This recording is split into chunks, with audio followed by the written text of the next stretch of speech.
Voilà, les records qui s'enchaînent sur le front de la météo. Le gouvernement tente d'organiser la parade. Le Premier ministre Sébastien Lecornu a présidé en fin de matinée une nouvelle cellule interministérielle de crise au 7e jour de cette vague de chaleur. Et alors que le bilan humain commence à s'alourdir, eh bien, cette équipe Lecornu 2 tentait de trouver donc la parade. Objectif évidemment éviter le scénario de 2003 où 15 000 personnes, on vous le rappelle, avaient péri. Flore Simon, bonjour. Un mot peut-être de ce que donne ce rendez-vous et surtout de son enjeu.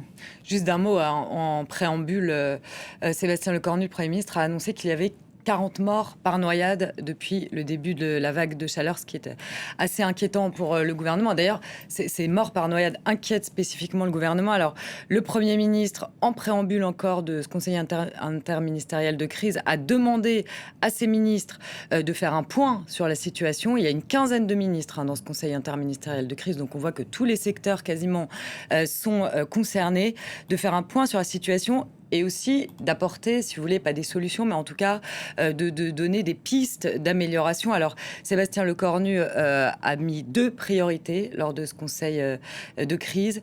La première, c'est de soutenir le système de santé, les hôpitaux, on le sait, qui sont sous pression, avec une mobilisation des personnels si nécessaire, hôpitaux et EHPAD.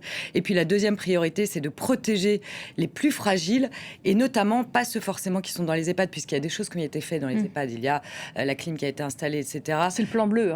Voilà, exactement. Mais surtout d'avoir une vigilance particulière pour les personnes qui vivent seules, personnes fragiles qui vivent seules. Donc voilà ce qu'il est ressorti de ce conseil interministériel de crise qui avait donc lieu ce matin.